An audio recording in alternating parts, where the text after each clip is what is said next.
de l'avoir parce qu'il il dit les choses en tous les cas. Ouais. Clermont-Ferrand. Parlons de Clermont-Ferrand. Petite ville tranquille, on disait à une époque, petite ville tranquille. Hein. Ça marche pour beaucoup de villes. Et ouais, c'est ça, ça marche pour beaucoup. Et je vous renvoie à l'une du JDD d'il y a quelques semaines avec une cartographie incroyable avec toutes les villes moyennes. C'était des villes moyennes hein, et la carte était impressionnante. Alors depuis 48 heures, la ville est à feu à sang. Écoutez le témoignage d'Alain Barberis, secrétaire régional Auvergne-Rhône-Alpes Alliance. On en est là. C'est toujours la même chose, l'argent. Aujourd'hui, nous sommes en guerre, apparemment, contre le narcotrafic. Malheureusement, et j'insiste vraiment, la police nationale seule ne pourra pas endiguer ce fléau. Clermont-Ferrand est la métropole auvergnate, je le rappelle, donc comme la métropole de Lyon, comme la métropole grenobloise de notre belle région, on est confronté de plus en plus à cette toile d'araignée qui est tissée par des réseaux criminels. Voilà, Clermont-Ferrand, la toile, la pieuvre, vous l'appelez comme vous voulez. Vous savez, le trafic de drogue obéit à la logique du commerce traditionnel en réalité. Quand le marché est saturé dans les grandes villes, il s'attaque aux villes moyennes. Quand les villes moyennes sont saturées, il s'attaque à la campagne. Là, je pense que les statistiques, c'est à peu près 80% du territoire français est maintenant quadrillé par les narcotrafiquants. On est quand même à la veille d'un basculement, c'est-à-dire de quelque chose qui sera vraiment devenu incontrôlable avec de telles sommes d'argent qu'il y a un État dans l'État qui pourra s'instaurer. La police, elle fait vraiment ce qu'elle peut, ils obtiennent des résultats, mais les résultats qu'ils obtiennent sont parfois spectaculaires, mais ça ne fait que donner une idée de ce qu'ils n'ont pas réussi à... Les narcotrafiquants ont des moyens financiers à nul autre pareil. Hein, bien supérieur à eux, vous voyez, l'équipement des policiers, parfois ça fait pleurer. Quand vous êtes dans un commissariat, ils sont en train de taper sur un ordinateur antédiluvien, etc. Bon, et puis surtout, les trafiquants ont les moyens de corrompre, de menacer, etc.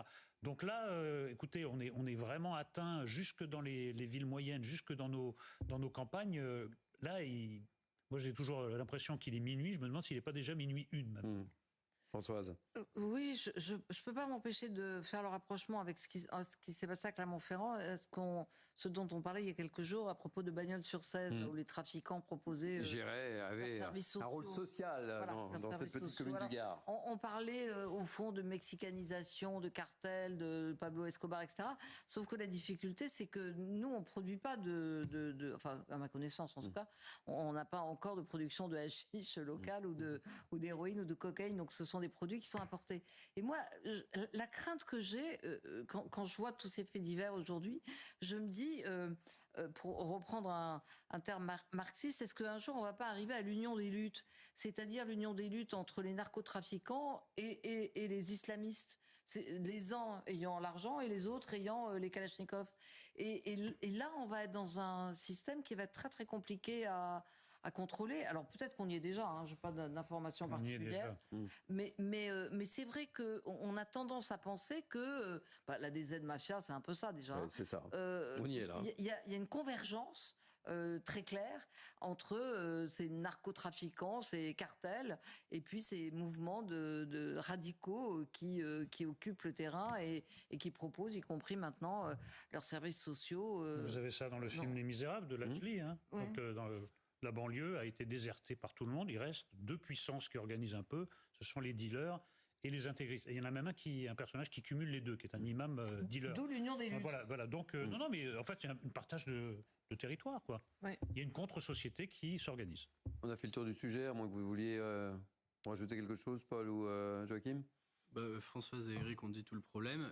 Et si le narcotrafic va jusqu'au pied de chaque immeuble, de chaque petite ville, même rurale, enfin pas que Clermont-Ferrand c'est une toute petite ville, mais enfin une ville rurale qu'on espérait jusque-là un peu préservée, c'est aussi parce qu'il y a des consommateurs partout. Bien sûr. Aussi, l'autre miroir l'autre face de cette même pièce, c'est qu'il y a une offre, mais il y a aussi une demande. Il y a une demande, une forte demande. Et cette logique marchande est effrayante, parce que ça veut dire qu'on a beau déplorer partout sur notre territoire les effets tragiques de cette vermine des narcotrafiquants, il y a en même temps des personnes qui choisissent délibérément de fermer les yeux. On a encore appris il y a quelques jours qu'un grand agent serviteur de l'État avait été pris la main dans le sac en train d'acheter pour quelques centaines d'euros sa dose de cocaïne, vous voyez, et pour un qui a été pris, combien sont les complices dans l'ombre de ce système meurtrier ?